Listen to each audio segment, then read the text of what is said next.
Silakan. Ya, air beriak tanda tak dalam, air tenang seperti berlian. Izinkan saya ucapkan salam untuk para hadirin sekalian. Assalamualaikum warahmatullahi wabarakatuh. Selamat siang, salam sejahtera untuk kita semua. Yang saya hormati dan saya takzimi yang amat terpelajar Profesor Muhammad Yazid Ahmad. Terima kasih Prof. Sampai pertemuan tanggal 5 Juni ini berkenan mendampingi kami di sini. Yang saya hormati juga para Bapak Ibu dosen pengampu hukum agraria yang juga hadir pada siang hari ini, para pemerhati agraria dari Pensara dan juga dari rekan-rekan notaris dan PPAT Malang, dan pemerhati agraria dari mahasiswa baik yang S1, S2 maupun S3. Nah, Bapak Ibu sekalian, hari ini topik kita sangat menarik, yaitu tentang pengaturan pendaftaran tanah di Malaysia, yang sebelumnya kita sudah banyak belajar dari Prof. Muhammad Yazid, mulai dari sejarah pertanahan di Malaysia, prinsip-prinsip, dan macam-macam atas tanah, dan yang sekarang adalah pengaturan pendaftaran tanah di Malaysia. Nah, ini sangat menarik untuk kita simak, Bapak Ibu sekalian. Harapannya nanti ada feedback atau diskusi. Saya, Dr. Muhammad Habibie Maskur, akan memandu acara kuliah visiting profesor dan dosen praktisi pada siang hari ini selama 90 menit ke depan, ya, Bapak Ibu sekalian. Baik, tanpa berpanjang waktu, kami persilahkan pada yang amat terpelajar, Profesor Dr. Muhammad Yazid Ahmad untuk memberikan materinya. Kami persilahkan, Prof. Terima kasih kepada pengacara pengurusi majlis, Pak Dr. Hamidi, ya. Saya, Prof. Dan juga kepada semua ada pemangku dekan dan juga para dosen dalam bidang agraria dan juga para mahasiswa dan mahasiswi, ya, di Universitas Brawijaya. Jadi ini pertemuan kita yang kali terakhir, ya, dan juga maksudnya sudah kali kelima lah pertemuan kita, ya, Bu Linda, Dr. Linda, kita sudah kali kelima ni. Jadi hari ini saya ditugaskan atau diberi amanah untuk menyampaikan perkongsian maklumat, lebih kepada perkongsian maklumat lah, di antara apa yang berlaku di Malaysia berhubung dengan pengaturan ni, pengaturan pendaftaran berkenaan dengan tanah. Okey, jadi saya ucapkan Assalamualaikum dan juga selamat sejahtera. Waalaikumsalam. Okey, saya akan mulakan screen.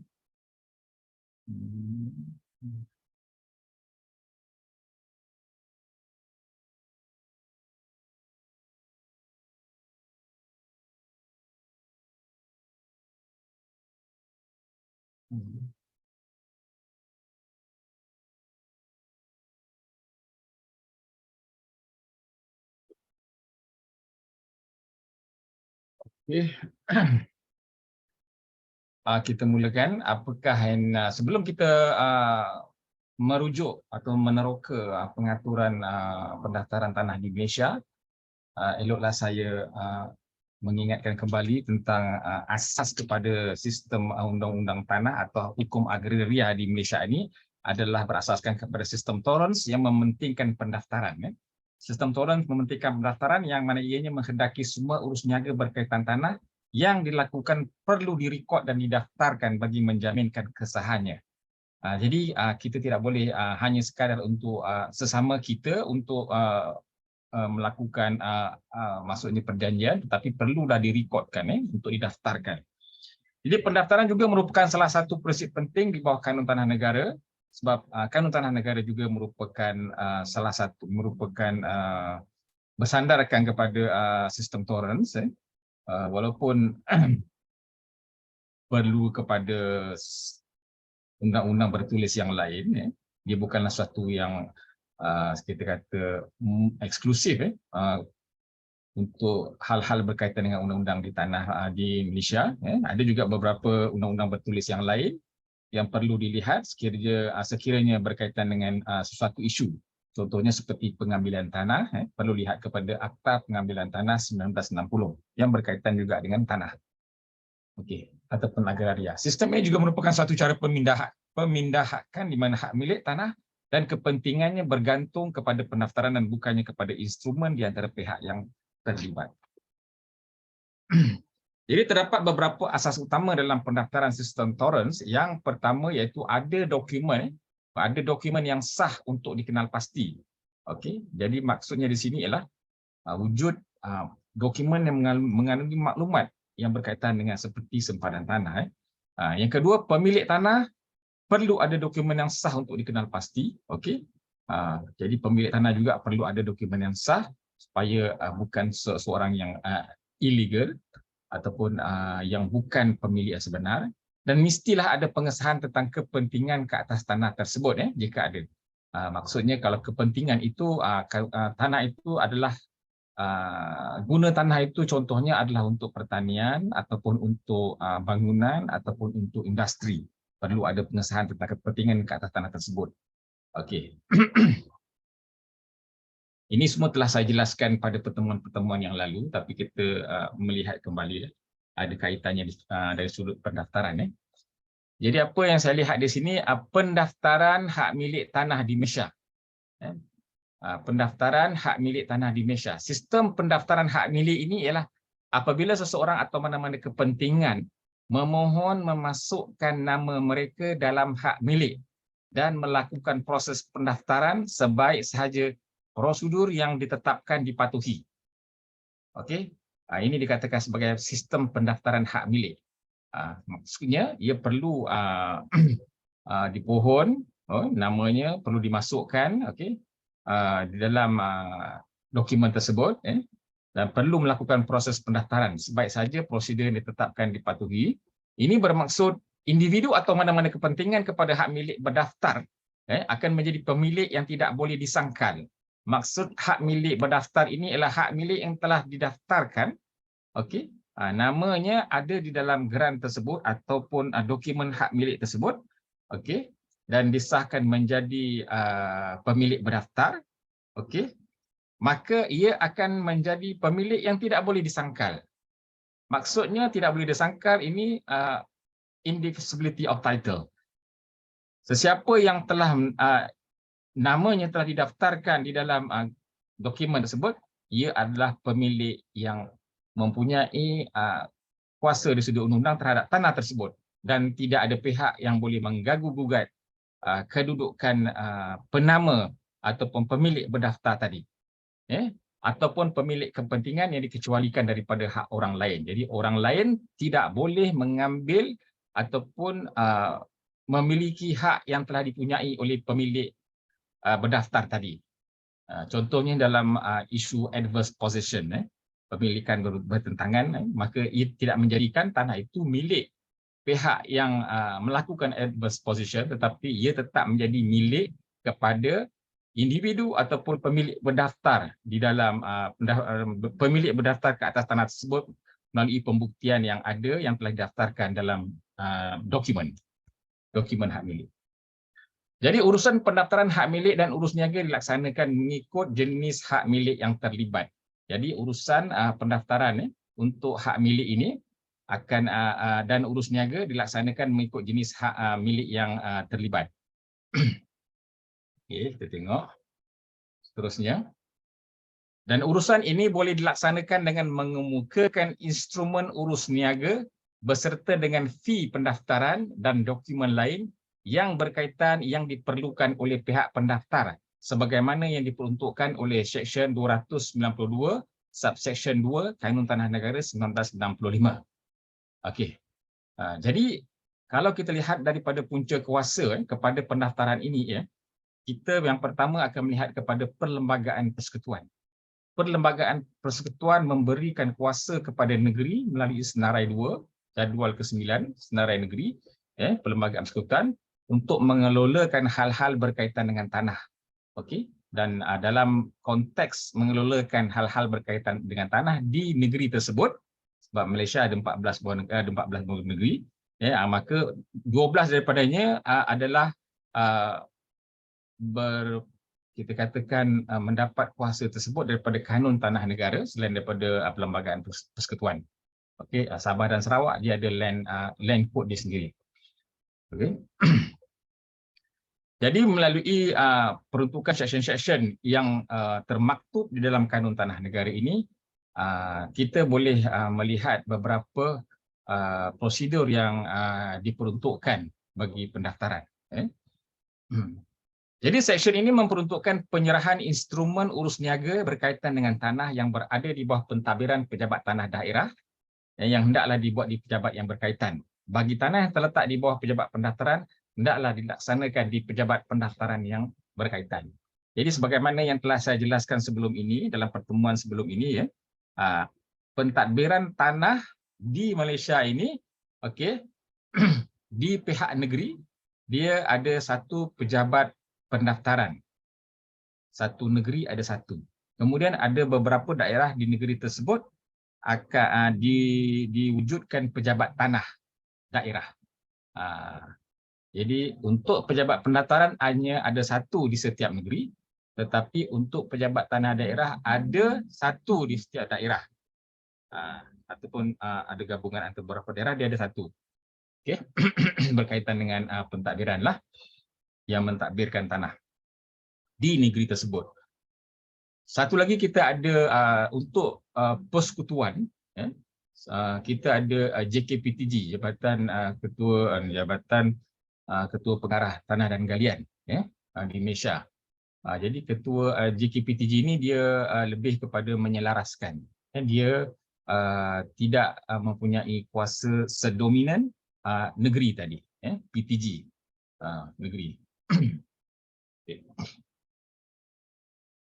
Berdasarkan kepada Seksyen 304 Kanun Tanah Negara, pendaftaran adalah satu tindakan oleh pendaftar yang membuat satu memorial urus niaga dengan tangan serta menggunakan meterai pihak berkuasa pendaftaran ke atas daftar dokumen hak milik dan ke atas surat cara urus niaga yang berkaitan.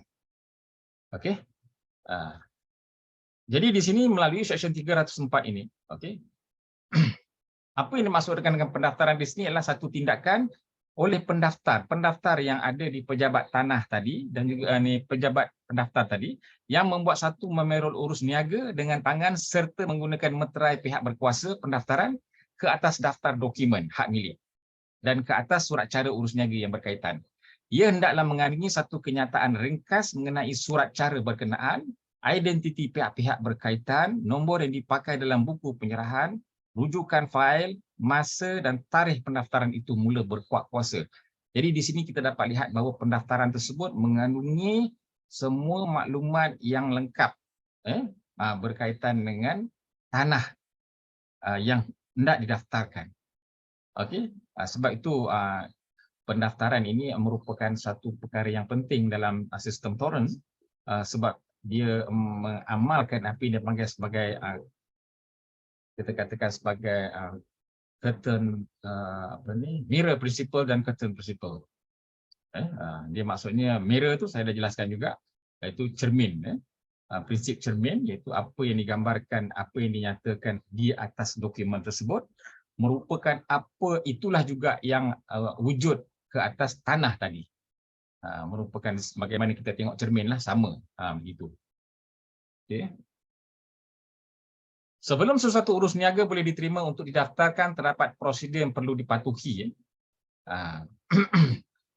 Jadi nanti kita akan lihat apa yang dimaksudkan dengan urus niaga di sini.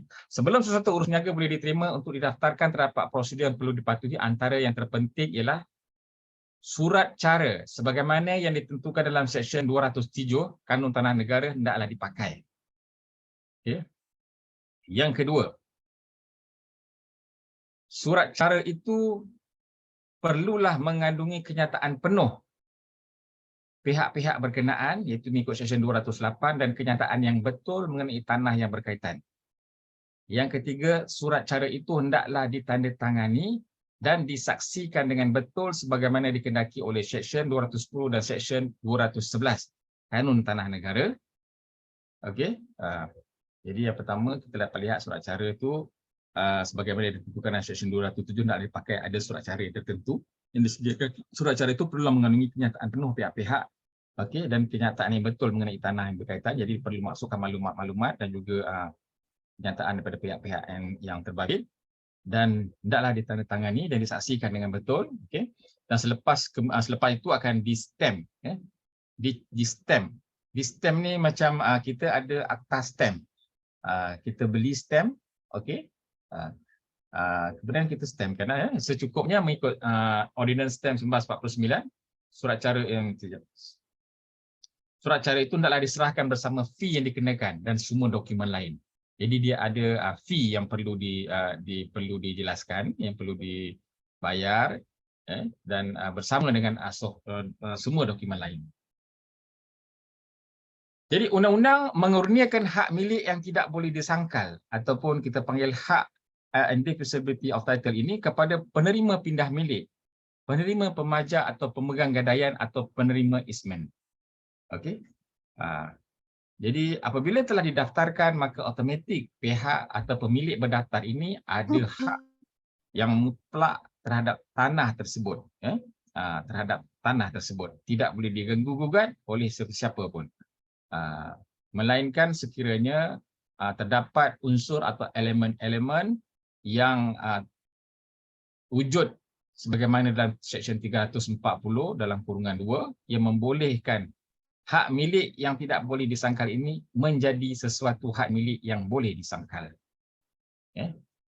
Ini membawa maksud kemuktamadan, muktamadnya daftar, kemuktamadan daftar dan menjadi perisai yang melindungi pemilik daripada tuntutan yang bertentangan, ada position tadi, Seksyen 341, sebagaimana telah diperuntukkan dalam Seksyen 89, 340 dan 341 Kanun Tanah Negara. Walau bagaimanapun, kemuktamadan ini tidak mutlak kerana tertakluk kepada peruntukan lain dalam Kanun Tanah Negara seperti Seksyen 340, subsection 2, melainkan pembeli bona fide. Maksudnya pembeli yang suci hati. Kalau dia membeli dengan suci hati, maka dia tak tahu pun ada berlaku salah nyata dan sebagainya, maka ia masih lagi mendapat title hak milik yang tidak boleh disangkal. Dia ada kes-kes yang membincangkan tentang kedudukan hak milik yang tak boleh disangkal ni.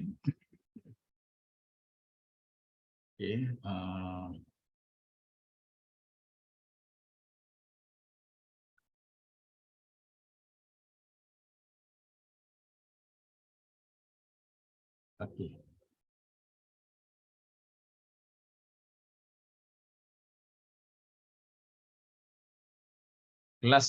Klasifikasi pendaftaran tanah. Pendaftaran terhadap setiap urus niaga perlu didaftarkan kerana ataupun sebab Kanun Tanah Negara atau KTN tidak mengiktiraf urus niaga yang tidak didaftarkan dan ketidakbolehan disangkal urus niaga berkenaan boleh dicabar. Okay.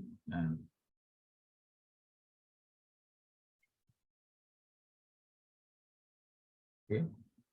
Sebab penting pendaftaran itu. Pendaftaran terhadap tanah dapat diklasifikasikan kepada dua, iaitu urus niaga tanah. Apa yang termasuk dalam urus niaga tanah itu ada dijelaskan selepas nanti, dan bukan urus niaga tanah, contohnya KVA. Okay, contohnya KVA.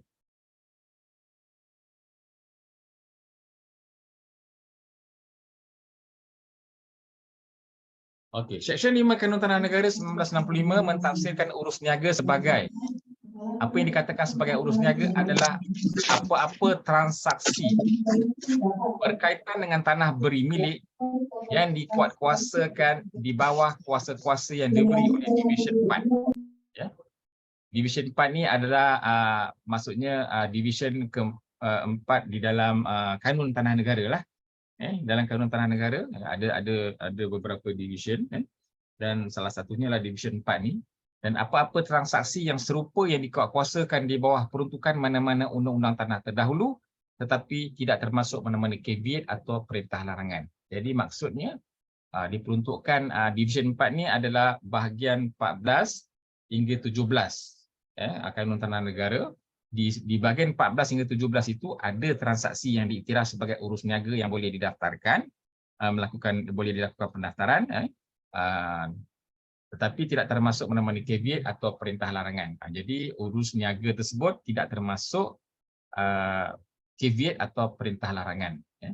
Pendaftaran urus niaga tanah adalah kepada 4 jenis urus niaga yang di bawah KTN, iaitu yang pertama pindah milik. Okey, maksudnya apabila untuk melakukan sesuatu pindah milik, maka ia dikatakan sebagai urus niaga. Dealings. Dealings. Jadi agak pelik jugalah kita anggap macam urus niaga itu macam kita berniaga. Kalau dalam fahaman biasa sebenarnya ia bukan maksud dealings di sini bukan maksudnya kita berurus niaga, tapi kita melaksanakan transaksi. Lebih kepada maksud transaksi pindah milik. Jadi pindah milik ini juga dikira sebagai dealings atau urus niaga. Okey, yang kedua pajakan, pindah milik atau pajakan, yang ketiga gadaian, dan yang keempat adalah easement, gadaian. Dan yang keempat adalah easement. Okey, bagi menjadikan prosedur pendaftaran, bagi menjadikan pendaftaran dibuat terhadap urus niaga tersebut lengkap oleh pendaftar, peruntukan-peruntukan berkaitan prosedur pendaftaran sebagaimana di bawah ini perlu diikuti. Iaitu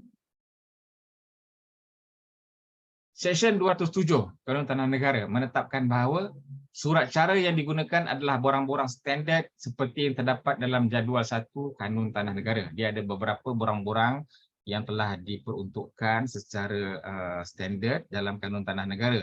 Contohnya kalau dalam konteks urus niaga pindah milik tadi, maka ia perlu mengisi borang 14A. Contoh begitu. Kalau untuk pajakan borang 15. 15A dan 15B.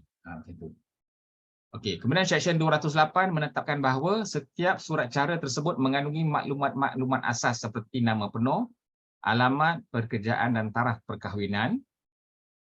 Okey. Dan kemudian Seksyen 209 menetapkan bahawa tanah itu mengandungi maklumat yang perlu dan benar berkaitan dengan tanah seperti kawasan pentadbiran, nombor lot, nombor hak milik dan lain-lain. Seksyen 210 menetapkan keperluan surat cara itu dilaksanakan iaitu ditandatangani dan dimeterai oleh pihak yang berkelayakan. Jadi ini antara prosedur pendaftaran yang penting yang perlu diikuti supaya pendaftaran tadi itu dapat diiktiraf di bawah undang-undang. Okay, kita campur ada yang sambungan. Yang kelima, Seksyen 211 menetapkan keperluan surat cara itu ditandatangani dan dimeterai oleh saksi yang berkelayakan. Okey. Dan Seksyen 293 Kanun Tanah Negara menetapkan agar bayaran pendaftaran mesti dijelaskan pada waktu penghantaran. Bayaran pendaftaran mesti dijelaskan pada waktu penghantaran. Seksyen 294 menetapkan agar surat cara distemkan mengikut Ordinance Stamp 1949. Maksudnya surat cara yang tersebut perlu distemkan. Dan Seksyen 294 juga menetapkan borang tersebut dihantar bersama-sama dokumen lain yang perlu. Seksyen 291, dokumen itu diserahkan di pejabat tanah atau pejabat pendaftaran mengikut kesesuaian dan waktu penyerahan akan dicatat oleh pendaftar. Ini adalah antara prosedur penting yang telah diperuntukkan dalam Kanun Tanah Negara yang perlu diikuti oleh pihak-pihak dalam konteks untuk mendaftarkan urus niaga yang telah ditentukan dalam Division 4 yang bermula daripada bahagian 14 hingga 17 yang merangkumi berkaitan dengan pindah milik, berkaitan pajakan, berkaitan gadaian dan berkaitan easement.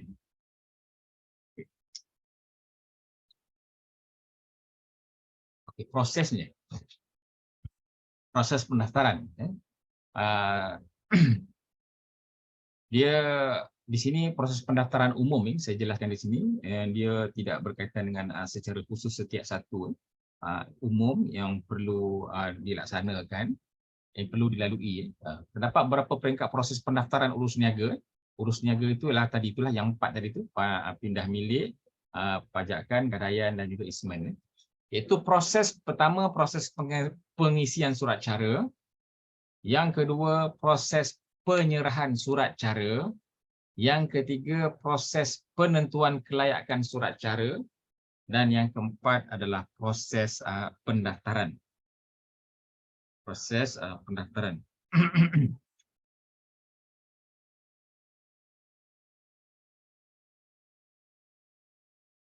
Okey, kita tengok yang pertama, proses pengisian surat cara. Pendaftaran urus niaga perlu mengisi barang-barang yang telah ditetapkan sebagaimana yang diperuntukkan dalam jadual 1 Kanun Tanah Negara, di samping cara-cara pengisian tertentu dengan mematuhi peruntukan dalam Seksyen 43 Kanun Tanah Negara. Okey, dalam Seksyen 43 perlu dipatuhilah dalam nak mengisi borang tadi tu. Kalau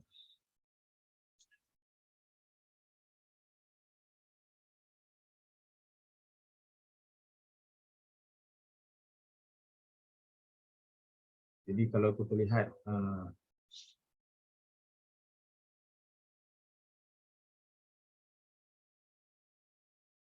Seksyen 43 ni dia memperuntukkan tentang orang-orang dan badan-badan kepada siapa tanah boleh dilupuskan.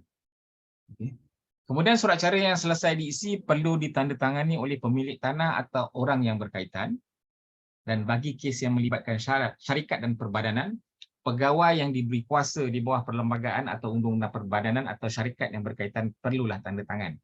Okey, di sini kena lihat siapalah yang kalau pemilik tanah, pemiliklah yang akan tanda tangan, dan kalau dia merupakan pegawai yang diberi kuasa yang melibatkan syarikat dan perbadanan, maka pegawai tersebutlah yang akan tanda tangan.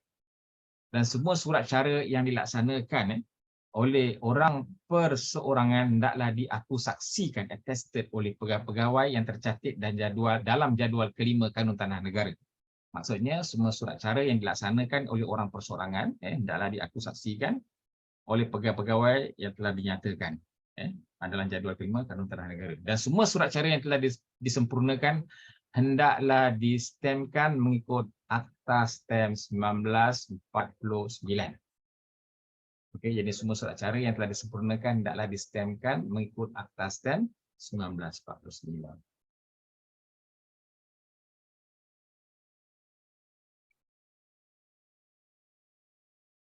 Okey, proses penyerahan surat cara. Tarikh dan penyerahan adalah penting sebab ianya menentukan keutamaan sesuatu surat cara itu. Jadi bagi surat cara yang dihantar secara pos, tarikh dan masa sampul dibuka dikira sebagai tarikh penyerahan. Catatan tentang masa dan tarikh hendaklah dicatat di bahagian yang telah ditetapkan untuk pendaftar di dalam surat cara tersebut. Okey, ketiga, proses menentukan kelayakan surat cara. Pada tahap ini, pendaftar perlu meneliti beberapa ciri kelayakan yang telah ditetapkan sebagaimana yang diperuntukkan dalam Seksyen 301 Kanun Tanah Negara, seperti penggunaan borang yang betul, kelayakan pihak-pihak yang terlibat, kelayakan pegawai yang buat akusaksi, bayaran pendaftaran sebagaimana yang ditetapkan, bayaran pendaftaran lewat akan dikenakan jika dihantar dalam tempoh 3 bulan selepas tempoh masa untuk stem iaitu RM25 Malaysia ataupun 5% daripada nilai duty. Penalti akan bertambah jika semakin lewat. Itu proses yang ketiga. Dan ini ada sambungannya. Cukai stem telah dijelaskan jika dikenakan. Maksudnya cukai stem itu perlu dijelaskan jika ada dikenakan cukai stem. Dan cukai tanah juga perlu dijelaskan ataupun dilunaskan. Hak milik dan dokumen iringan lain perlu disertakan. Okay. Jadi surat cara tersebut boleh digantung atau impound sementara waktu jika terdapat beberapa keperluan yang tidak dipenuhi dan pendaftar boleh meminta supaya pihak pelaksana membetulkannya secepat mungkin. Okey. Proses peringkat akhir pendaftaran. Proses ini dibuat di pejabat tanah atau di pejabat pendaftar di mana hak milik tanah itu dikeluarkan, yang melibatkan penyerahan dokumen-dokumen berkaitan. Sebab dia ada dua pejabat tadi yang menguruskan tentang pendaftaran ini, iaitu di pejabat tanah daerah yang ada di setiap daerah, satu pejabat yang ada di setiap daerah, dan pejabat pendaftar iaitu ada satu pejabat pendaftar di setiap negeri. Okey.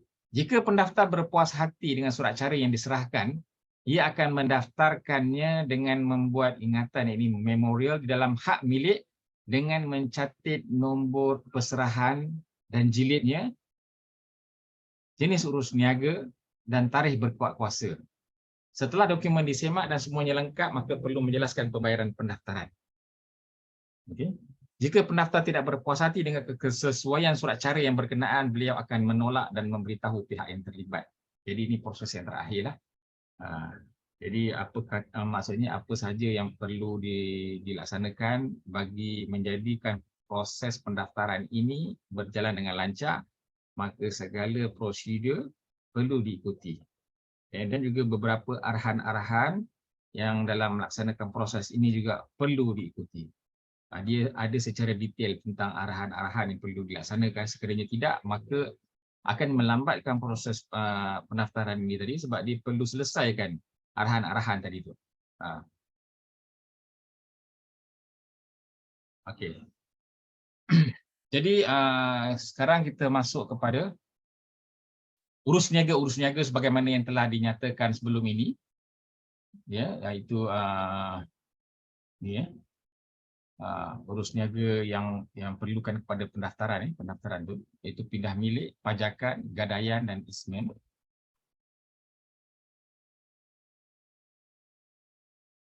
Okey, yang pertama pindah milik. Pindah milik ini merupakan satu proses untuk menukar nama pemilik berdaftar di dalam suratan hak milik. Okey, dan ia perlu melakukan pendaftaran lah. Sebab nama pemilik yang sudah berdaftar.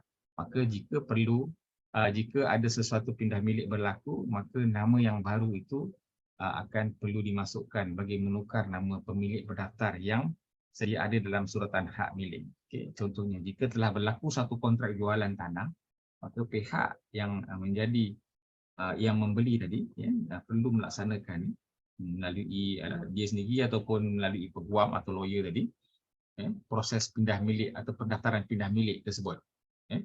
Jadi proses pindah milik, proses pindah milik boleh terus dilakukan bagi hak milik yang tiada sekatan kepentingan dan batasan, caveat.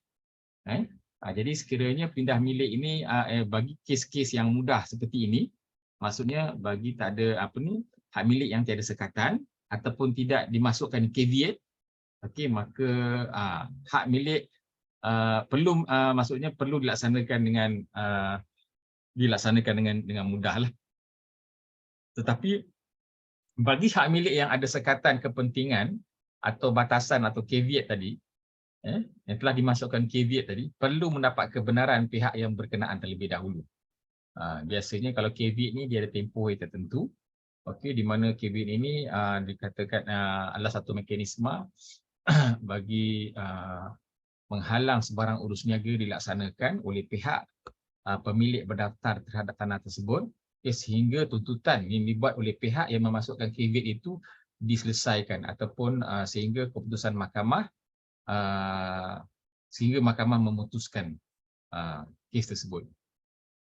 Okey, barulah boleh kalau diangkatlah maksudnya caveat tersebut. Okey, itu yang dimasukkan dengan pindah milik. Secara formalitinya, setiap pindah milik selain penyewaan hendaklah dilaksanakan dengan menggunakan surat cara yang ditentukan dalam KTN. Okey, secara formalitinya. Jadi borangnya adalah borang 14A. Ya. Borang 14A. Ini paling terkenal, transverse. Jadi borang ini memang wajib ada.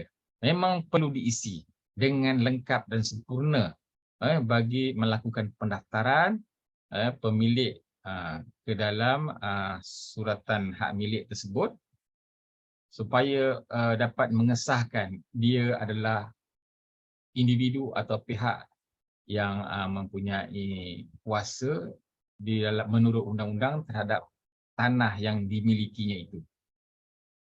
Okey, borang 14A.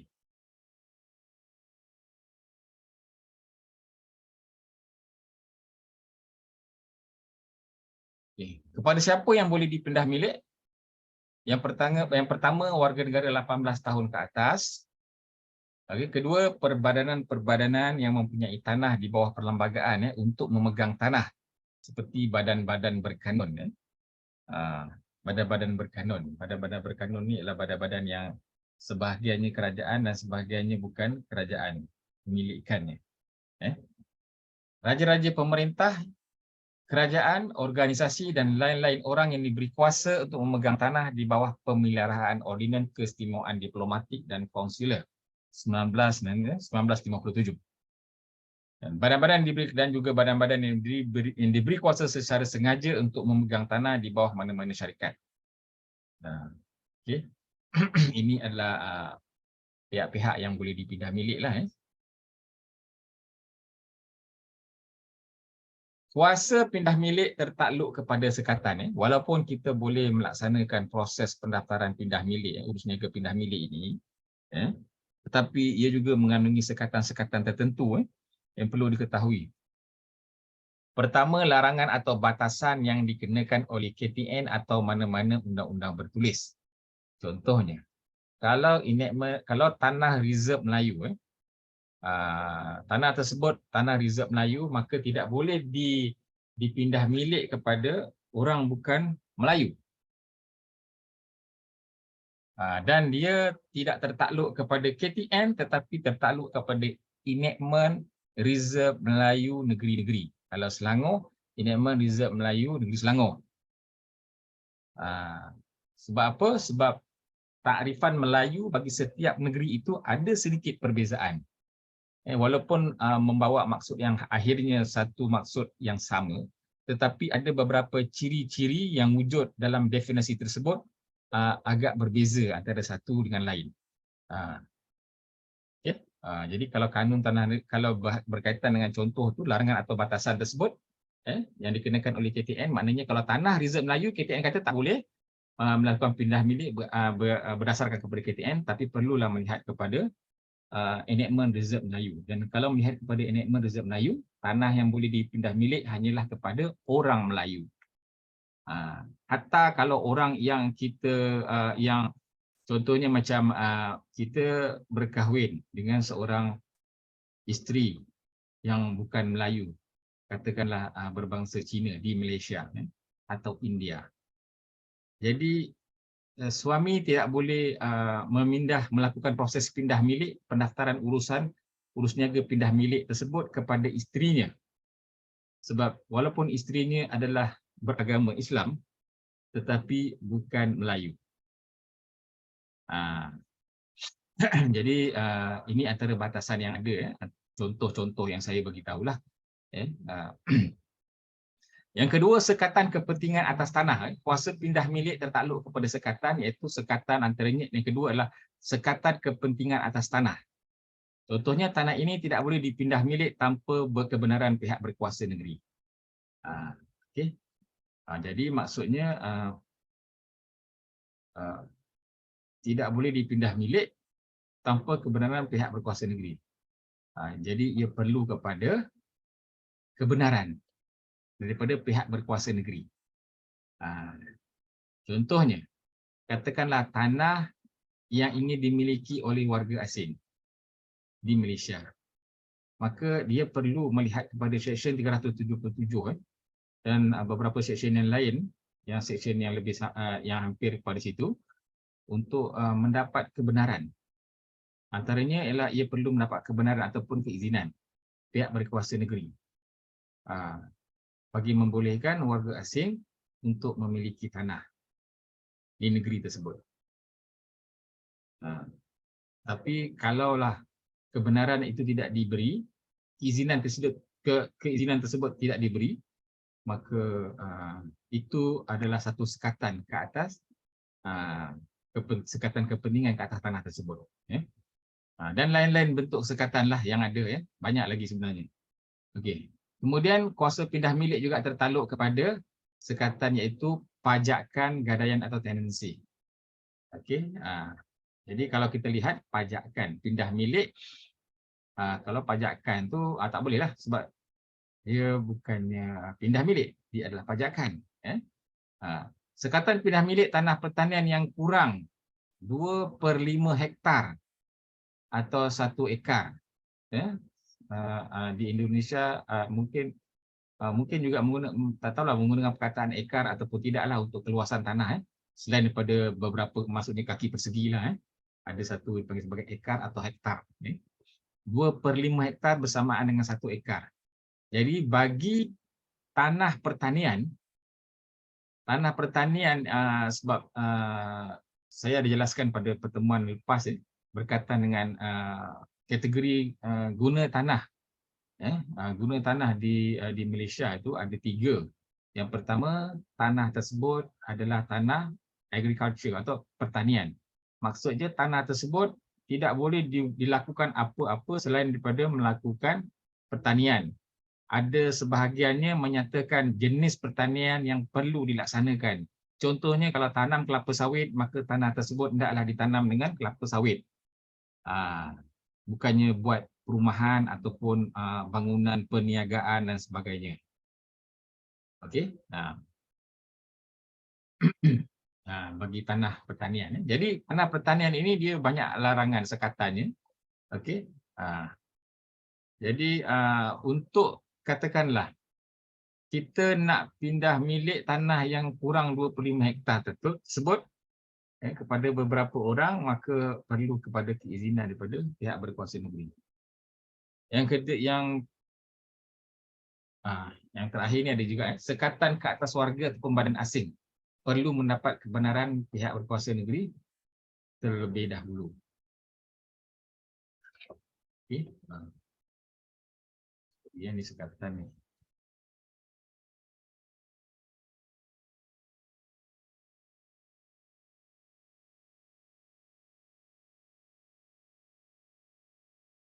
Okey, kemudian kita pergi kepada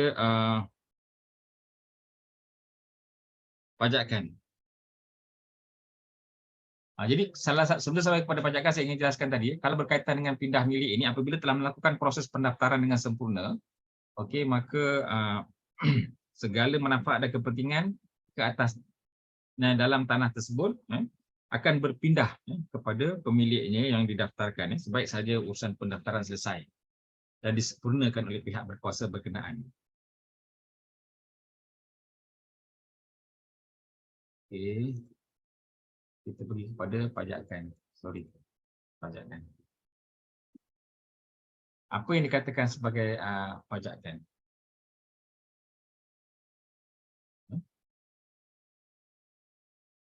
Pajakan adalah pemilik tanah memberikan kuasa memegang yang sepenuhnya kepada seorang lain ke atas tanah yang dimiliki dengan syarat-syarat yang telah ditentukan dan dipersetujui oleh kedua-dua pihak.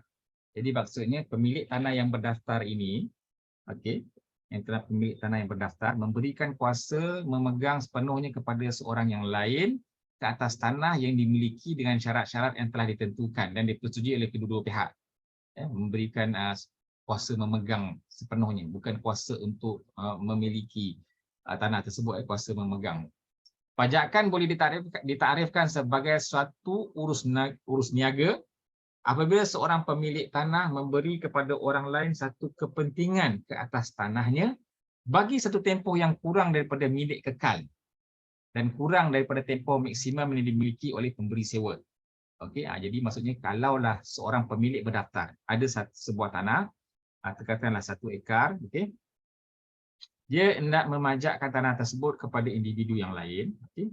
Jadi dia telah memberi kepada orang lain satu kepentingan ke atas tanahnya untuk memberikan kuasa memegang ataupun satu kepentingan ke atas tanahnya bagi satu tempoh yang kurang daripada milik kekal. Katakanlah milik kekal adalah dia dikatakan sebagai freehold. Milik kekal ni maksudnya tak ada tempoh lah. dia perlu bagi tempoh. Dan kurang dari tempoh maksimum yang dimiliki oleh pemberi sewa. Okey. Jadi kalau pemberi sewa ini sebelum ni dia menyewa tanah tersebut selama 15 tahun, maka dia kena boleh memajakkan tanah tersebut pada orang lain dengan tempoh yang kurang daripada 15 tahun lah. Takkan dia nak bagi pajakan 20 tahun. Itu contohlah. Contoh untuk kita memahamilah maksud di sini. Okey, jadi ciri-ciri pajakan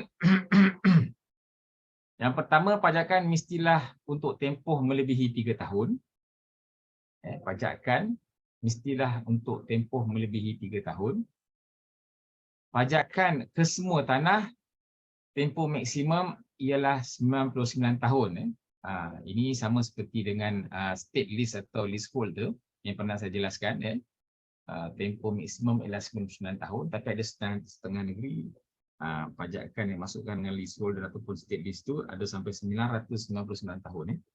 Kemudian pajakan sebahagian tanah, tempoh maksimum ialah 30 tahun dan perlu disertakan dengan plan. Itu apa plan yang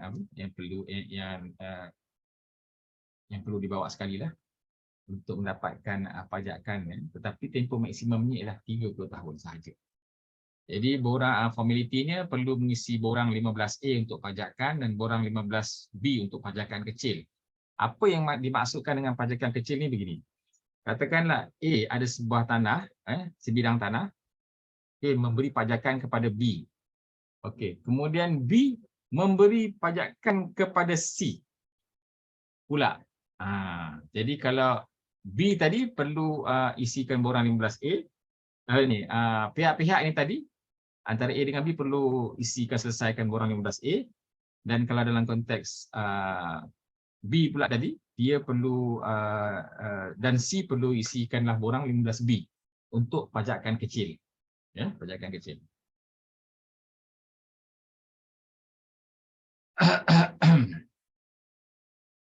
Okey.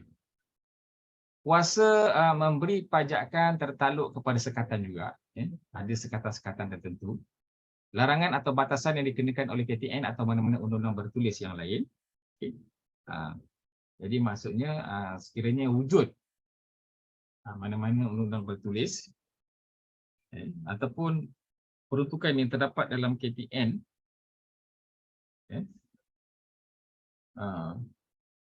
untuk melarang diberikan pajakan, maka perlu diikutilah. Okay. Contoh sekatan kepentingan atas tanah. Kedua, tanah ini tidak boleh dipajak tanpa kebenaran pihak berkuasa negeri. Jadi ada jenis-jenis tanah yang tidak boleh dipajak melainkan dengan kebenaran pihak berkuasa negeri. Yang ketiga, tidak boleh diberikan kepada dua orang atau lebih kecuali sebagai pemegang amanah atau wakil. Tidak boleh diberikan kepada dua orang atau lebih kecuali sebagai pemegang amanah atau wakil. Persetujuan pemegang gadaian jika tanah tertakluk kepada gadaian. Maksudnya jika tanah itu adalah tanah gadaian, maka memerlukan persetujuan pemegang gadaian. Maksudnya tidak boleh memberi pajakan begitu sajalah. Sekiranya tanah itulah tanah gadaian, maka perlulah mendapat kebenaran daripada pemegang gadaian. Okey, gadaian merupakan satu urus niaga. Kita masuk kepada gadaian pula. Yang ketiga tadi pindah milik, yang kedua pajakan. Sebenarnya pajakan ni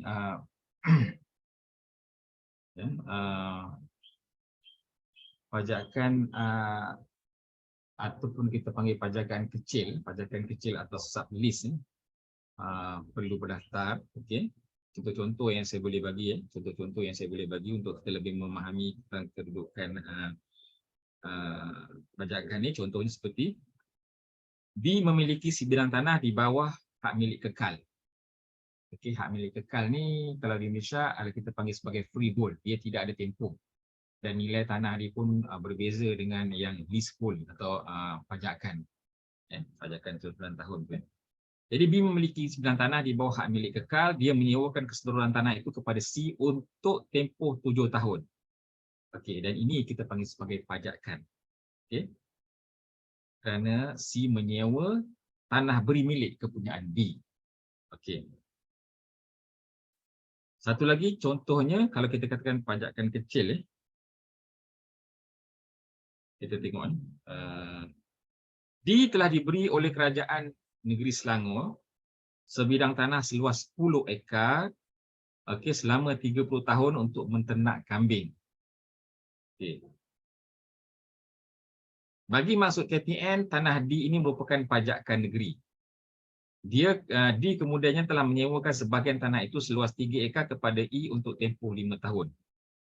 Ini merupakan pajakan kecil atau sublease, dan termasuk dalam arti pajakan bagi maksud Seksyen 5. Jadi maksudnya orang yang daripada kerajaan, D dapat pajakan daripada kerajaan negeri, kemudian D pula memberi pajakan kepada E, individu yang lain untuk satu tempoh yang lagi kurang lah daripada yang dia pajak tu daripada kerajaan negeri. Itu juga dipanggil sebagai pajakan kecil atau contoh sublease.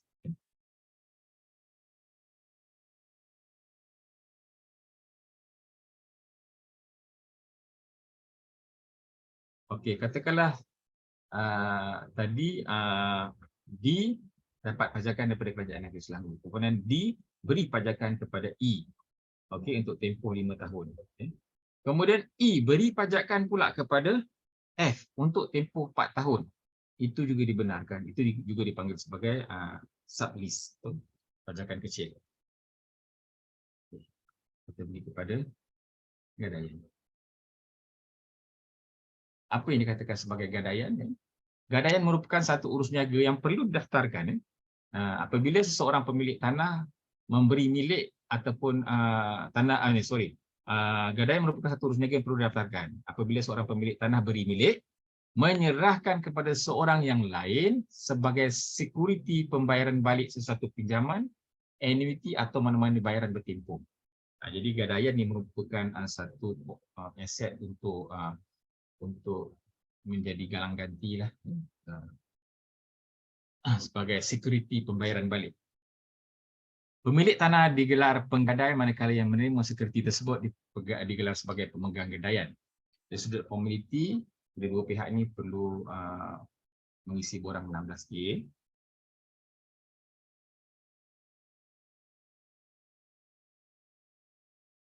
Okay. Gadaian boleh dilakukan ke atas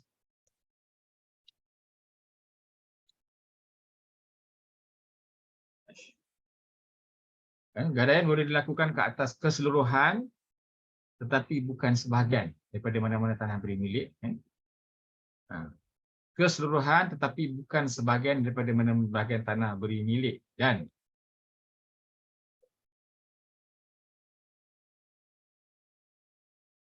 tadi daripada mana-mana tanah beri milik, yang ini daripada mana-mana bahagian tanah beri milik. Yang ketiga, mana-mana pajakan tanah beri milik.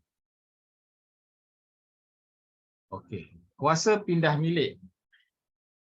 Kuasa pindah milik, kuasa gadaian ni.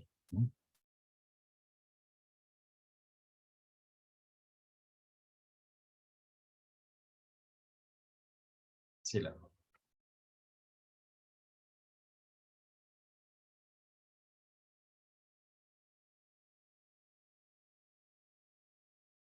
Kuasa gadaian tertakluk kepada sekatan, iaitu larangan atau batasan yang dikenakan oleh KPN atau mana-mana undang-undang bertulis yang lain. Sekatan keduanya adalah sekatan kepentingan atas tanah, iaitu tanah ini tidak boleh digadai tanpa kebenaran pihak berkuasa negeri. Okay. Dan yang ketiga, tanah tidak boleh diberikan kepada 2 orang atau lebih kecuali sebagai pemegang amanah atau wakil.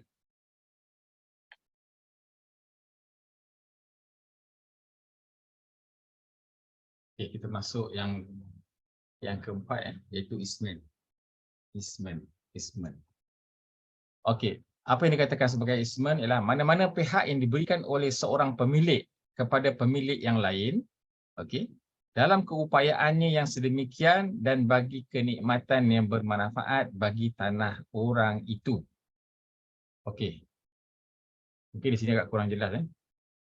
Untuk menjelaskan lagi kita lihat kepada penjelasan yang di bawah tu. Tanah yang menerima manfaat isman dipanggil tanah dominan. Tanah yang dimiliki oleh orang yang memberi isman dipanggil tanah servian. Ia merupakan satu urus niaga yang melibatkan dua tanah bagi mendapatkan faedah ke atas tanah. Pemberian isman hendaklah dibuat dengan surat cara rasmi yang ditentukan dan didaftarkan. Okey. Contohnya macam ni. Katakanlah tanah ada sebidang tanah A dan sebidang tanah B yang bersebelahan. Katakanlah di depan tanah A, di belakang tanah B. Okey, di depan tanah A, di depan tanah A itu ada sebidang jalan lah, masuk jalan besar untuk jalan keluar. Okey, seberang jalan ini tanah A dan belakang tanah A ini adalah tanah B, katakan. Okey. Di sini B perlukan suatu ruang di tanah A untuk ia keluar ke jalan besar. Ataupun katakanlah sungai, maka B memerlukan ruang di tanah A, sedikit ruang untuk membolehkan pengairan berlaku di tanahnya. Kalau dalam konteks kebun lah. Katakanlah begitu. Dan jalan besar tadi. Jadi di sini tanah yang menerima manfaat isman dipanggil tanah dominan. Jadi tanah yang dominan itu adalah tanah B. Okey, itu dipanggil sebagai tanah dominan sebab dia akan menerima manfaat daripada tanah A. Tanah A ini tadi ia dimiliki oleh orang yang memberi isman dipanggil tanah servian. Jadi A yang berikan ruang untuk isman tadi, maka itu dipanggil sebagai tanah servian. Tanah yang menikmati manfaat itu dipanggil sebagai tanah dominan. Okay, tanah dominan. Jadi boleh ke tanah A tadi tidak memberi keizinan kepada kepada B untuk B lalu lalang lah, maksudnya menggunakan satu ruang laluan untuk dia membolehkan sampai ke jalan besar contohnya. Maka dalam konteks ini A tak boleh sebenarnya untuk menghalang laluan bagi untuk membolehkan B melalui kawasan tersebut untuk dia sampai ke jalan tadi. Dia tak boleh halang. Sebenarnya adalah lebih baik sekiranya berlaku perbincangan lah antara kedua pihak. Dan sebab sampai bila pun nanti B tak akan boleh keluar, dia akan tersekat di situ. Okey, berlakukan perbincangan dan boleh diselesaikan secara baik. Okey, mungkin antara pihak-pihak adalah lebih baik. Jika tidak ataupun A masih lagi berdegil, mungkin anda minta pampasan dan sebagainya. Okey, tak ada masalah. B boleh bagikan sedikit pampasan lah. Tapi sekiranya tidak boleh dicapai persetujuan tersebut, maka di sini B boleh memohon di pejabat tanah daerah supaya memberi kuasa kepada B untuk menggunakan tanah A sebahagian ataupun sebahagian kecil sebagai laluan yang akan ditentukan oleh pihak pejabat tanah lah, supaya sebagai laluan membolehkan B mendapat akses ke jalan besar.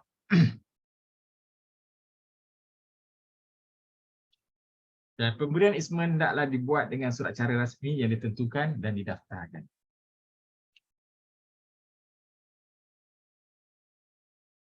Okey. Ciri-ciri isman ialah hendaklah ada tanah dominan dan tanah servian. Mesti ada tanah. Kalau dia sebelah-sebelah saja tak jadi. Itu tak jadi isman. Dia nak depan belakang. Maksudnya kalaupun dia kena ada akses. Maksudnya kalau sebelah-sebelah pun untuk sampai kepada akses sesuatu tempat tu macam jalan ataupun untuk mendapat hak pengairan, sungai dan sebagainya, Maka di sini kita boleh tentukan yang mana satu tanah dominan dan mana satu tanah servien. Kalau tak dapat tentukan, maka bukanlah dikira sebagai easement. Hak yang diberi hendaklah memberi manfaat kepada tanah dominan. Pemilik tanah dominan dan pemilik tanah servien hendaklah orang yang berlainan. Ya.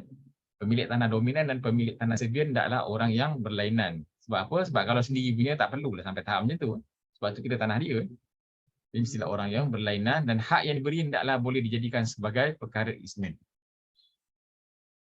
Hak yang diberi hendaklah boleh dijadikan sebagai perkara easement.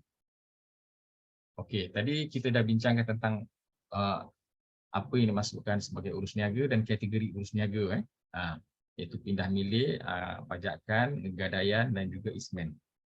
Kemudian dia satu lagi yang bukan urus niaga tapi perlu didaftarkan juga. Pendaftaran perlu dilakukan iaitu KVIT.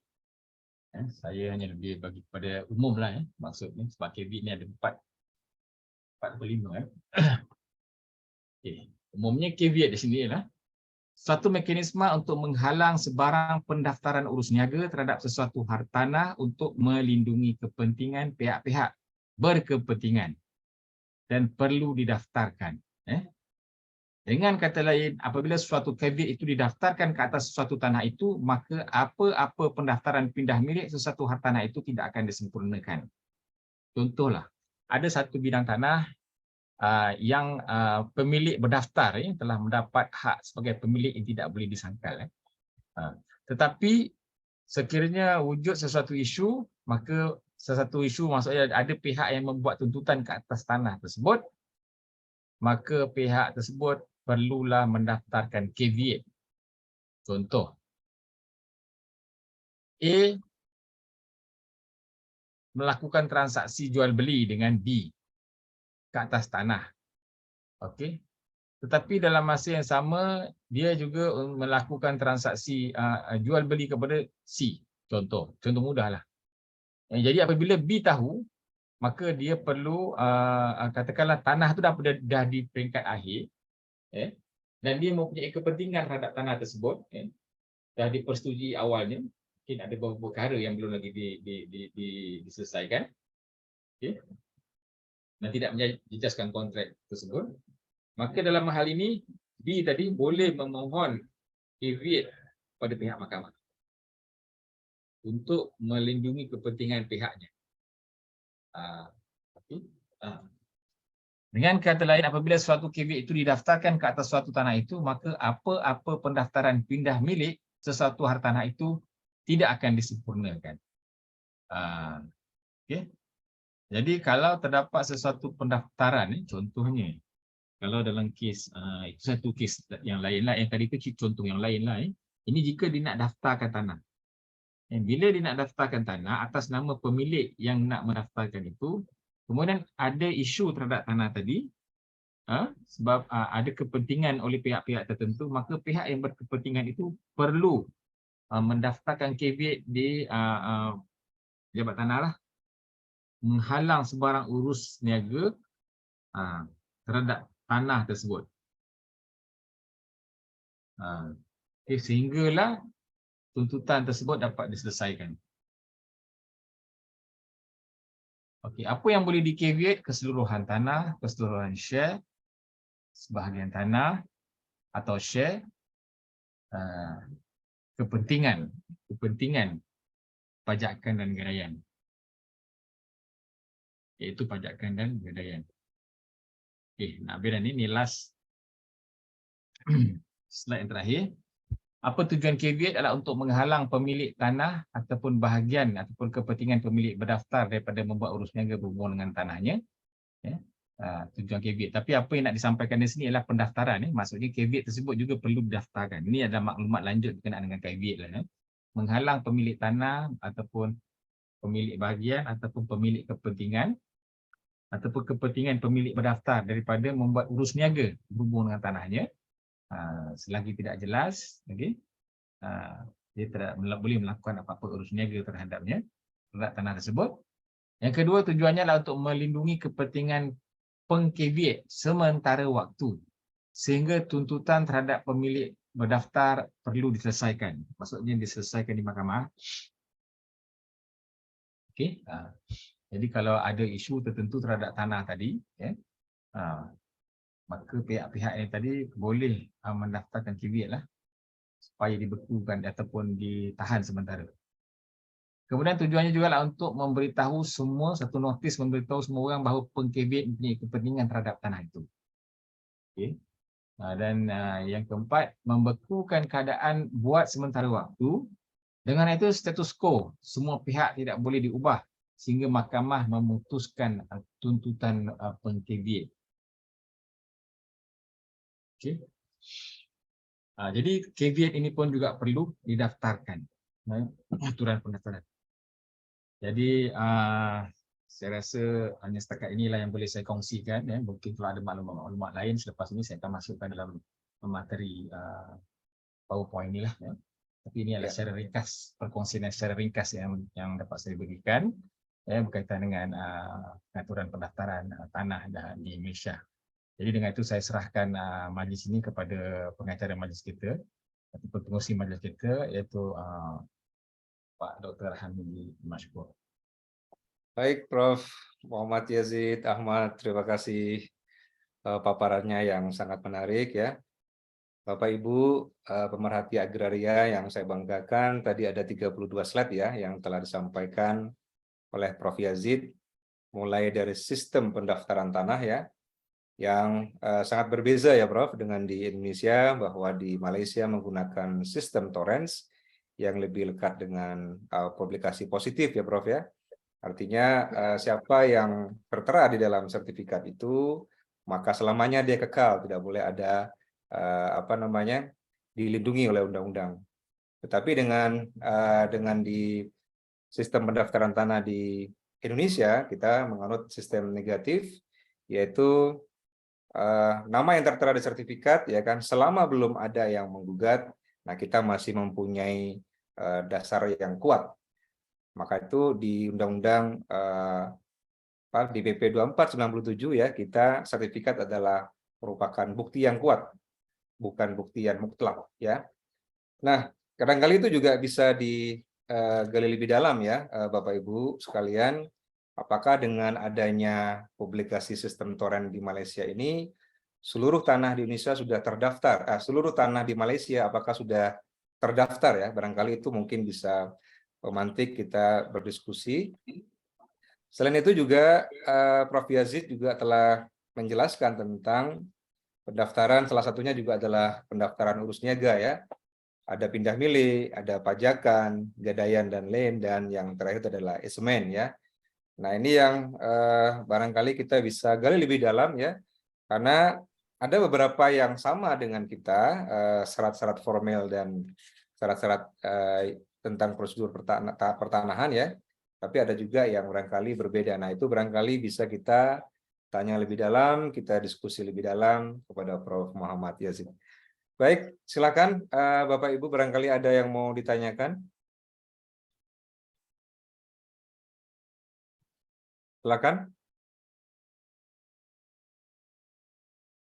Raise hand. Oh ya. Baik Prof, ini ada pertanyaan dari mahasiswa ya. Boleh saya bacakan. Assalamualaikum, izin bertanya Pak mengenai pelaksanaan sertifikat tanah elektronik yang sudah dimulai di Malaysia sejak tahun 2018. Karena di Indonesia sendiri proses terselenggaranya harus ditunda. Menurut Bapak, apa masalah utama yang dialami Malaysia pada saat penerapan sertifikat tanah elektronik tersebut? Terima kasih. Nah itu barangkali Prof. Yazid agak perkembangan ya dari atau tidak ada di PPT, tapi Muhammad Fahmi menanyakan sebelum dijawab oleh Prof. Barangkali ada lagi Bapak Ibu pemerhati hukum agraria barangkali bertanya tentang pendaftaran tanah di Malaysia, silakan.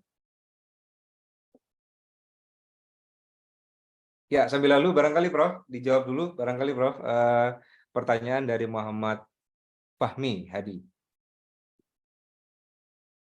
Oke, terima kasih pada saudara Muhammad Fahmi. Betul, kita telah melaksanakan secara pendaftaran secara elektronik agak sudah lama, tapi tak lama sangat. Tinggalnya memang ada beberapa kesan lah, impak dari sudut yang pertama dari sudut impak dan sudut positifnya, urusan lebih lancar, okey, lebih tersusun, sistematik, dan mudah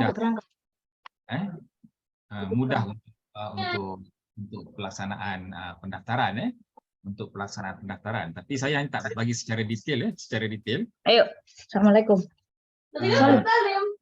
Cepat-cepat. Ya. Saya bagi tinggalnya kelebihan kekurangan antara lah, kekurangan pendaftaran elektronik ialah mudahnya berlaku penipuan. Antaranya adalah mudah berlaku penipuan ataupun ada gangguan-gangguan pihak-pihak yang ada kemahiran dari sudut pelaksanaan elektronik tersebut, atau pendigitalan tadi, boleh menggugat keabsahan pendaftaran melalui elektronik ini. Jadi memudahkan berlakunya pemalsuan dengan lebih mudah, dengan lebih kata mudahnya, mudah untuk berlaku pemalsuan. Jadi di sini telah ada kes-kes yang sebegitu, tapi walau bagaimanapun setakat ini masih lagi boleh diatasi, kerana ada pihak yang maksudnya contohnya yang berkaitan dengan pihak berkuasa elektronik, yang berkaitan dengan bidang kuasa elektronik dan sebagainya, untuk membenteras perkara-perkara tersebutlah. Itu antara kelemahannya, dan sebab selama ini jika kita melihat dari sudut berlakunya fraud ataupun pemalsuan tersebut dalam konteks bukan berbentuk elektronik, agak sukar, walaupun ada tetapi agak sukar, sebab boleh kena banyak perkara yang perlu dilaksanakan untuk menjadikan konspirasi tersebut berjaya. Tetapi dalam konteks elektronik ni agak mudahlah sedikit, tetapi kita ada berbagai cara lah untuk mengatasi supaya masalah tersebut dapat diatasi. Okey, saya rasa boleh kot untuk dalam waktu yang singkat ni jawapannya sedemikian. Terima kasih. Adik, jaket ibu saya. Terima kasih Prof. Yazid jawabannya. Ibu Desi barangkali mau bertanya tadi, raise hand tadi ya Ibu Desi. Ibu Desi, apakah bisa mendengarkan suara saya? Iya, Bapak. Ya. Baik. Silakan Bu, pertanyaannya. Ya, terima kasih. Assalamualaikum warahmatullahi wabarakatuh. Selamat siang, Prof. Yazid dan para dosen pengajar, juga teman-teman mahasiswa. Terima kasih tadi mengenai paparan torrent system, sangat menarik sekali, Prof. Nah, ini saya selaku praktisi pejabat pembuat akta tanah di Indonesia. Nah, apakah saya memiliki pertanyaan? I have a question for you. Apakah sama? Siapa yang menjadi pejabat pembuat akte tanah kalau di Malaysia? Apakah sama dengan di Indonesia? Karena kami di setiap daerah there are consist of many pejabat, banyak pejabat. Jadi di satu daerah bisa sampai 100 orang pejabat pembuat akte tanah. Apakah di Malaysia juga sama? Tadi saya dengar cuma satu ya, Prof, itu. Dan siapa yang bisa diangkat menjadi seorang pejabat akte tanah? Itu yang pertama, Prof. Nah, kemudian saya mohon untuk dijelaskan kembali mengenai klasifikasi pendaftaran tanah.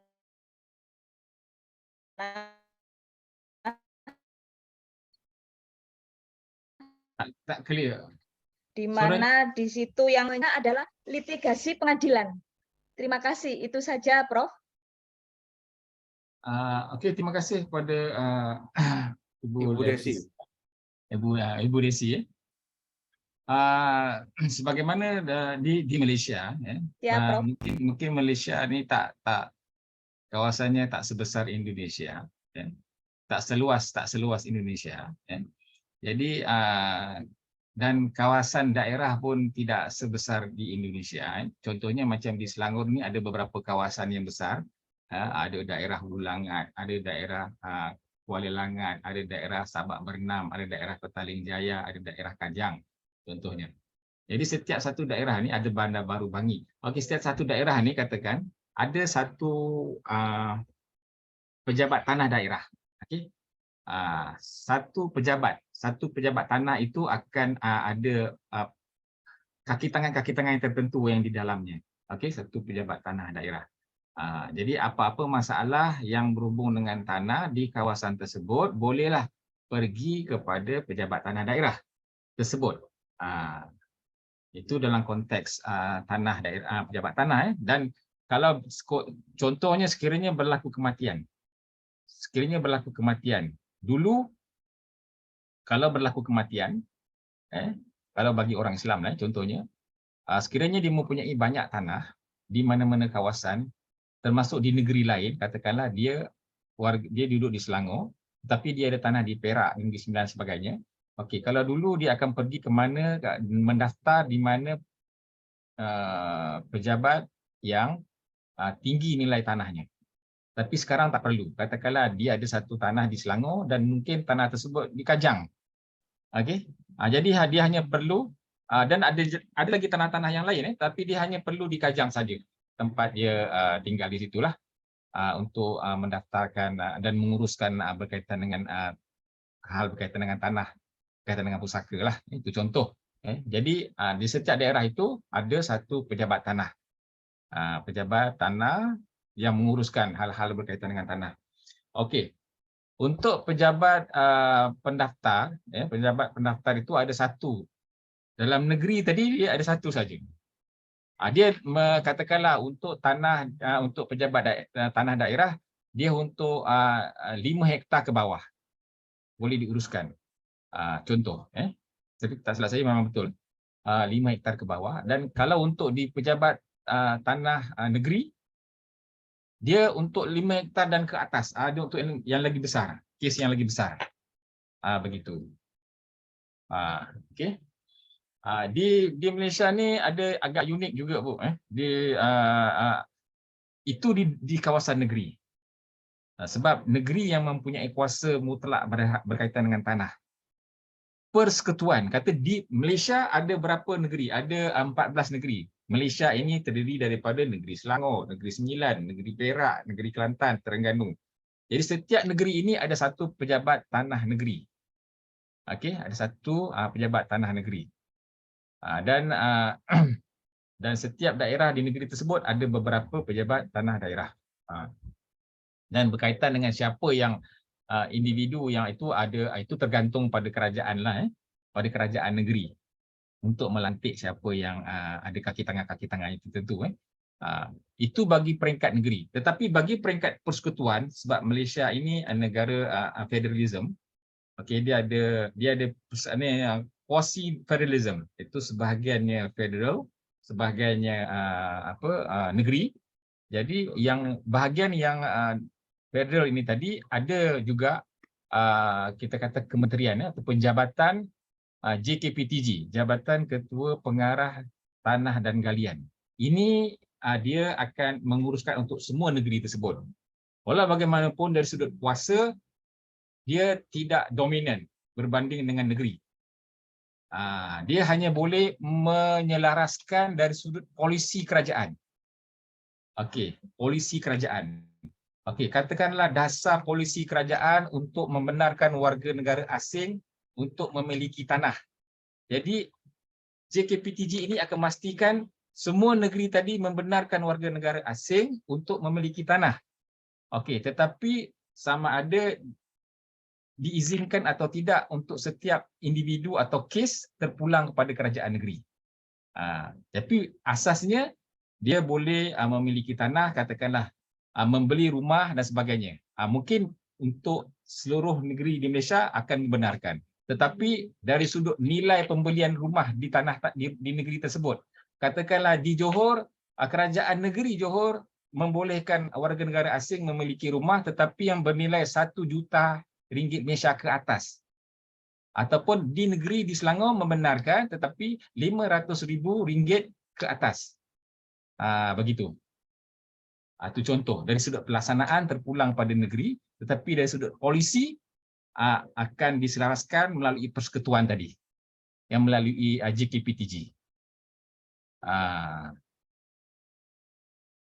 Itu ringkasannya lah. Kemudian satu lagi tadi apa bercerita tentang apa? Urus niaga. Saya Klasifikasi tanah, Prof. Tentang klasifikasi pendaftaran tanah di Malaysia. Okey, klasifikasi tadi itu saja saya buatkan klasifikasi itu sebab apa? Sebab di Malaysia hal-hal berkaitan dengan pindah milik, contohnya sebagaimana yang saya telah jelaskan tadi, okey.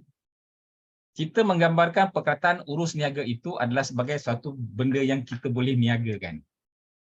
Tetapi apa yang dimaksudkan dalam kanun tanah negara bukan begitu. Sebagaimana maksud literal, bukan. Maksudnya adalah transaksi. Sebab itu pindah milik ini sama ada pindah milik kepada individu atau pindah milik kepada orang perseorangan, maka dia kira sebagai satu urus niaga dalam konteks kanun tanah negara sebagaimana yang telah ditafsirkan dalam Seksyen 5 Kanun Tanah Negara. Okey, jadi ada 4 perkara ini tadi tu. Yang termaktub dalam Division 4 iaitu bahagian 14 hingga 17 dalam Kanun Tanah Negara, iaitu pindah milik, pajakan, gadaian dan juga ismen tadi. Ismen pun bukan satu perniagaan. Kenapa dipanggil sebagai urus niaga? Contohnya kan dia hanya adalah satu hak yang akan diberikan kepada pihak tanah dominan oleh tanah sedian untuk melalui ataupun menggunakan tanah sekadar keperluan pihak tersebut, pihak dominan, tanah dominan. Tapi dipanggil sebagai urus niaga. Jadi ini perkara ni perlukan pendaftaran. Perkara ini perlukan pendaftaran. Jadi urus niaga ada 4 dan bukan urus niaga ada 1 ini dipanggil sebagai caveat. Semua ini keempat yang termasuk dalam kategori urus niaga dan tidak urus niaga ini juga ataupun caveat ini tadi perlukan pendaftaran. Ini pengatur apa saya pun mungkin saya tak faham, maksudnya takut tersalah faham maksud pengaturan di Indonesia. Tapi bagi saya dia seolah-olah sebagai suatu proses ataupun perjalanan ataupun susunan pendaftaran lah untuk tanah di Indonesia. Begitulah maksud saya. Jadi semua tanah-tanah di Malaysia itu dia akan terkait dengan 4 atau 5 perkara ini. Apa yang termasuk dalam urus niaga dan bukan urus niaga ni tadi. Dan semuanya asasnya perlu didaftarkan. Begitu. Saya rasa boleh menjawab kot ya. Kalau tak sepenuhnya mungkin sebahagian. Mudah-mudahan. Baik, Prof. Saya kira sudah tercerahkan ya Ibu Desi. Ya, terima kasih. Sama-sama Ibu Desi. Selanjutnya nih Prof, izin ada pertanyaan yang kedua dari kolom chat. Dari Hana. Ini barangkali mengulang kemarin Prof, materinya tentang macam-macam hak atas tanah ya Prof? Oh iya ya. Ya, macam-macam hak atas tanah di Malaysia hanya 2 ya Prof ya, kalau tidak salah ya.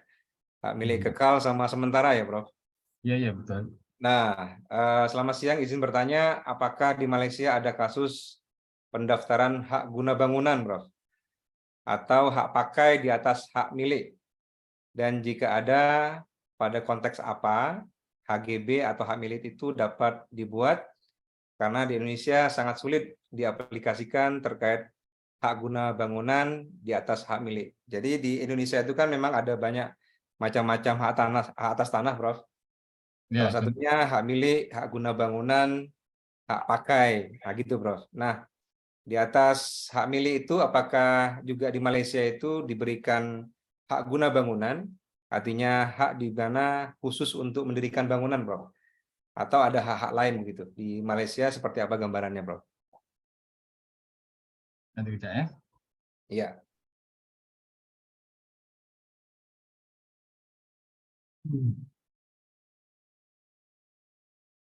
Okey. Untuk bangunan, saya tak faham jugalah kalau di Indonesia dia ada hak milik atas bangunan. Bagaimana tu, saya boleh jelaskan tak yang di Indonesia itu? Pak? Ya, ya, memang ini salah satu pasal di Undang-Undang Nomor 5 Tahun 60, Aha. itu di pasal 16 itu kan di Indonesia mengatur tentang macam-macam hak atas tanah, Bro. Nah, hak atas tanah salah satunya itu yang paling pertama adalah hak milik. Hak milik itu kan yang kekal ya, Prof ya. Sama Ya, dengan ya. di Malaysia, artinya tidak ada limit waktunya, tidak ada jangka waktunya. Nah, selain itu juga kita ada hak guna bangunan, Prof. Artinya di atas tanah negara itu bisa diberikan hak-hak untuk membangun di atas tanah itu. Jadi khusus untuk membangun. Nah, apakah di Malaysia juga mengenal, Prof, apa namanya hak-hak seperti yang di Indonesia begitu. Jadi di atas hak milik itu ada diberikan hak lain, di atas haknya itu diberikan hak guna bangunan gitu, Prof. Yazid. Maksudnya bangunan di sini bangunan yang bertingkat ataupun tidak? Iya, Bangunan bertingkat yang atau tidak bertingkat. tinggi lah, yang tinggi-tinggi Iya, begitulah. iya, iya, Okey. Bro. Terima kasih pada yang bertanya, kepada pihak yang bertanya, yang dijelaskan oleh Pak Doktor. Di Malaysia ada dipanggil sebagai akta hak milik strata. Berkaitan dengan bangunan, maka dia dipanggil sebagai akta hak milik strata. Jadi hak milik strata ini khas untuk hak undang-undang yang berkaitan, hukum berkaitan dengan bangunan. Bangunan-bangunan yang mempunyai yang bertingkat dan ada lot-lot tertentu di tanah ataupun di bangunan tersebut. Di bangunan tersebut. Jadi semua bangunan-bangunan ini tadi, dia ada yang dikatakan sebagai bangunan bertingkat seperti kondominium, seperti apartmen, flat, dan juga ada yang kita kata sebagai strata bertanah seperti townhouse. Seperti townhouse. Townhouse ni saya tidak tahu di Indonesia adakah sama maksudnya. Dia ada di bawah, katakanlah 2 tingkat. Kalau biasa di sini kalau double story, 2 tingkat, dia ada 2 tingkat lah, rumah bawah dan rumah atas. Tapi kalau townhouse dia 2 tingkat, tetapi rumah bawah orang lain, rumah atas orang lain. Tapi dia 2 tingkat saja. Ada yang kondominium macam kita nampak itulah, bangunan sampai berpuluh-puluh tingkat kan. Apartmen mungkin adalah 5-6 tingkat, begitu. Okey, ini kita panggil sebagai bertingkat lah, sama ada bertingkat yang berbentuk bangunan, ada yang bertingkat berbentuk tanah, strata tanah. Okey, ini akan dikawal selia oleh akta strata hak milik. Dipanggil sebagai akta strata, akta hak milik strata. Okey. 1985 telah digubal. Okey. Akta hak milik strata ini bergantung kepada tanah. Tanah tadi. Katakanlah A, dia seorang pemilik tanah.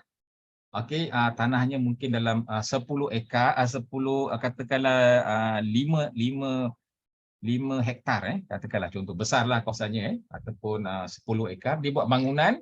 Okey, dia tergantung atas title tanah tadi. Jadi ada 2 title di situ, title tanah satu, title bangunan satu. Katakanlah tanah itu titlenya lah hak milik kekal, freehold. Kalau di Malaysia hak milik kekal atau freehold itu tidak ada tempoh. Tidak ada tempoh sampai bila. Maksudnya dia akan dipunyai oleh pemilik berdaftar tersebut sampai bila-bila.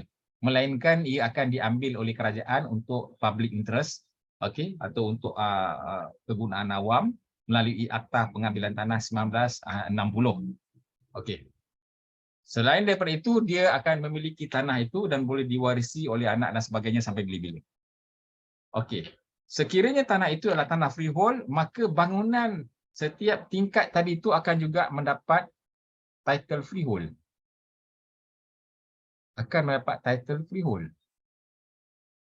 Tinggalnya, dia perlu mendapat hak milik strata ini, dia perlu mendapat 1 geran berasingan setiap lot-lot tadi. Ada yang masalah yang berlaku, pihak pengusaha atau developer, dia tidak mengeluarkan lot-lot kecil untuk setiap bangunan, setiap kediaman ni tadi. Setiap katakanlah alamat ada 1 lot kan.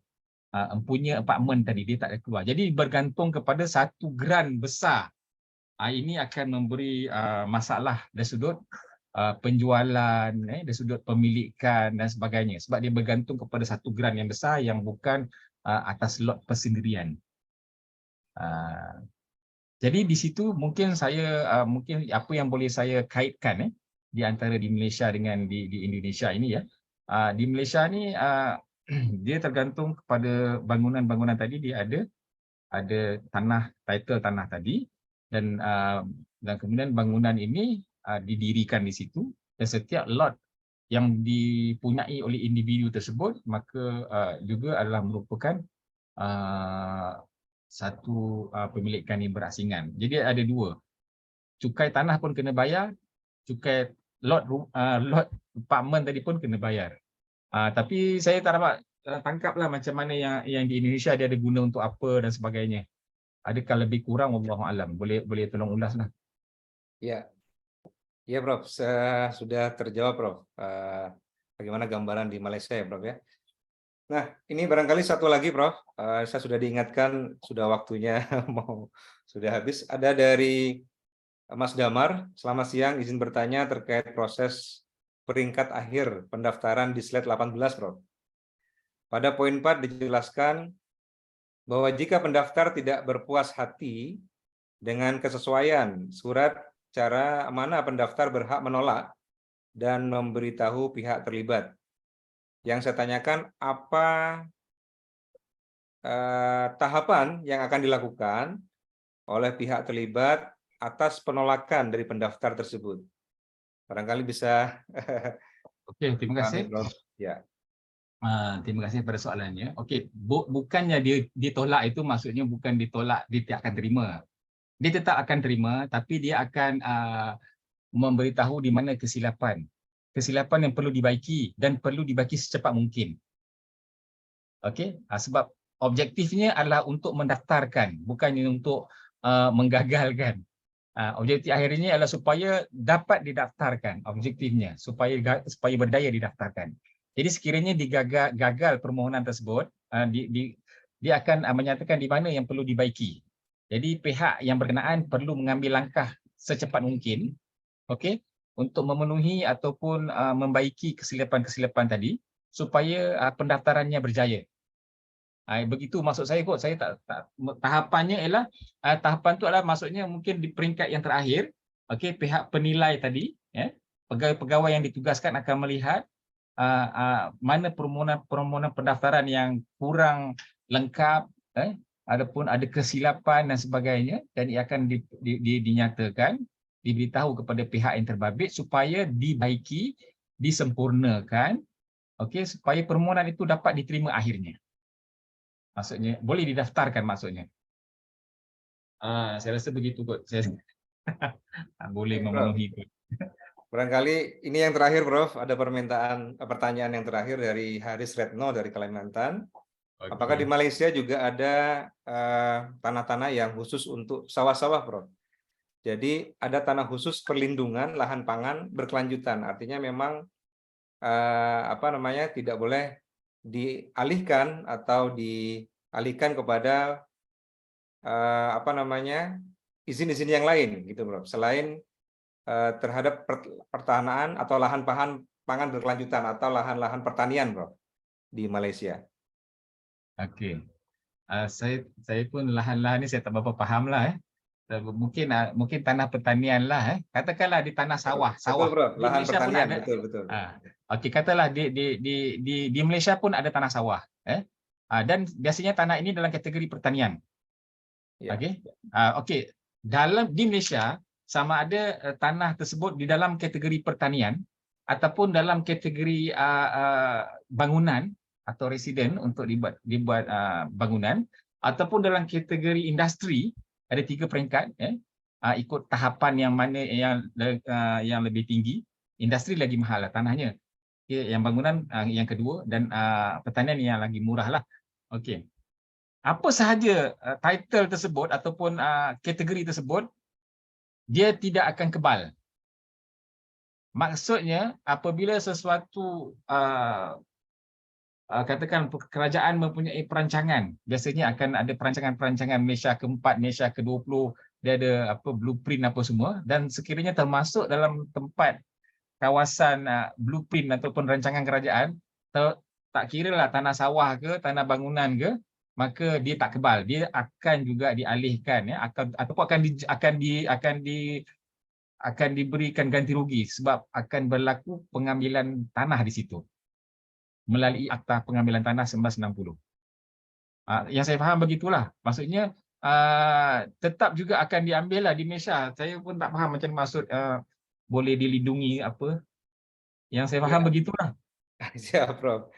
Ya, baik. Terima kasih, Prof. Jawabannya, pencerahannya ya. Ini sudah tidak terasa waktunya 90 menit lebih, nih, Prof. Apa? Ya, barangkali ditutup dulu, Prof, ininya slide-nya. Mungkin kita ya, Mas Reddy atau Bu Herlinda barangkali mau ini, apa sudah cukup? Sudah cukup. Terima kasih Pak Dr. Sudah Yasin. cukup ya. Ya, barangkali sebelum kita akhiri, kita foto bersama ya, Bapak Ibu. Mohon dibuka on cam semua. Mohon admin dibantu Mas Reddy. Mas Reddy.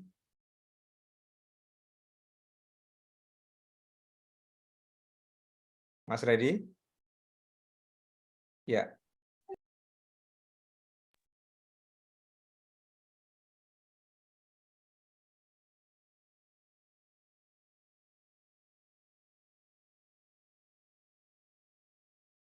Ya, Mas Reddy mendengar suara saya? Iya, Pak. Ya, tolong difoto, Mas, diabadikan ya. Masing-masing slide. Berarti anu ya, dibuka anunya ya. Videonya Di on cam. dibuka. Di on cam, Prof Iwan. Ya. Pak Yazid, salam kenal. Salam kenal ya. Insyaallah saya akan menghubungi Pak Yazid dalam waktu dekat. Ya. Alhamdulillah, insyaallah, alhamdulillah. Kami terus terang mohon bantuan. Ini kebetulan Pak Hamidi sama Mbak Herlinda ini rekan sejawat sehingga kami membutuhkan bantuan Pak Yazid. Nice. Jangan begitu. Siap. Sudah, Mas Reddy? Sudah, Pak. Sudah ya, alhamdulillah. Prof Yazid, saya kira pertemuan visiting professor dan dosen praktisi ini terus kita laksanakan setiap semester ya, Prof. Dan barangkali tidak lanjutin dengan penelitian ya. Bu Herlinda, kita barangkali ke Malaysia atau Prof Yazid yang datang kepada kami. Selamat datang di Alu-Alukan. Ya, karena banyak hal-hal yang menarik untuk kita kaji, untuk kita teliti, ya kan? Ada persamaan-persamaan istilah, ada prosedur-prosedur yang barangkali kita maklumkan bersama ya, Prof. Baik, karena tadi saya buka dengan pantun, bolehlah saya tutup dengan pantun ya, Prof. Baik, ada corona di Wuhan. Haruslah kita jaga kesehatan. Apabila ada salah kata yang saya ucapkan, mohon kiranya dimaafkan. Sekian dari saya, Bapak Ibu semua. Mohon maaf ya. Sampai jumpa pada para visiting profesor dan dosen praktisi di tahun depan ya, Bapak Ibu sekalian.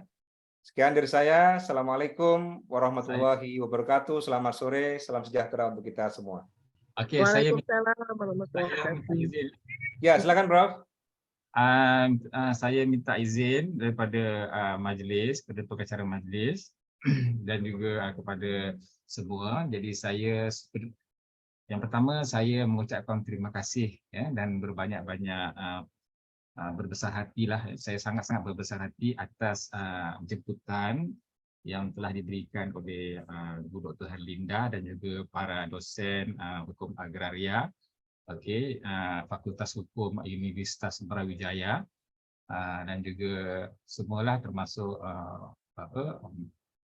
Bapak Dekan dan juga semua dosen-dosen lah. Saya sangat berterima kasih atas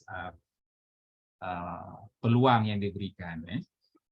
Dan yang keduanya saya ingin memohon maaf sekiranya sepanjang penyampaian saya, pembentangan saya selama 5 siri ini, okey, hampir sebulan sudah kita bersama, okey, 5 kali. Sekiranya ada kelemahan dari pihak saya, yang mungkin kelemahan itu dari sudut untuk memahami beberapa istilah-istilah berkaitan dengan hukum agraria di Indonesia, tapi saya cuba jugalah dapatkan maklumat. Saya ada juga berhubung dengan Ibu Dr. Halidah untuk mendapatkan beberapa keterangan lah, maksud-maksud tertentu. Jadi di situ saya rasa kelemahan saya, dan mungkin ada sekiranya ada maksudnya kekurangan dari sudut penyampaian. Jadi saya dengan rendah diri memohon maaflah bagi pihak diri saya dan juga dari Sama-sama, Prof. fakulti saya. Tapi apa yang saya ingin sampaikan di sini ialah saya sangat berbesar hati atas jemputan dan juga saya sangat berbesar hati atas perkongsian ilmu yang berkenaan dengan yang ada di Malaysia dapat disampaikan kepada rakan-rakan sejawatan di Indonesia. Diharap dengan adanya perkongsian ini boleh merapatkan lagi hubungan silaturahim antara kedua-dua pihak dan dapat diteruskanlah pada mungkin program-program untuk perancangan yang akan datanglah. Jadi setakat ini itulah daripada pihak saya dan saya pun tak pandai nak pantun. Malu tak pandai nak pantun. Siap, Prof. Saya persediaan nak pantun Pak Dr. Hamidi. Okey, saya serahkan balik pada Pak Dr. Ya, terima kasih, Prof. Sama-sama, Prof. Nanti kita akan tindak lanjuti, Prof. Artinya seminar atau visiting profesor seperti ini akan kami tindak lanjutin pada semester-semester mendatang dan juga kunjungan baik dari UKM ke Indonesia maupun dari Brawijaya ke UKM, gitu ya, Prof. Baik, Bapak Ibu sekalian, terima kasih atas segala perhatian yang dari jam 12.30 sampai jam 14.33 ya. Sehat semua Bapak Ibu. Assalamualaikum warahmatullahi wabarakatuh. Selamat sore, salam sejahtera untuk kita semua. Assalamualaikum. Okey, terima kasih semua. Saya izinkan saya keluar ya. Ya, terima kasih Prof. Terima kasih.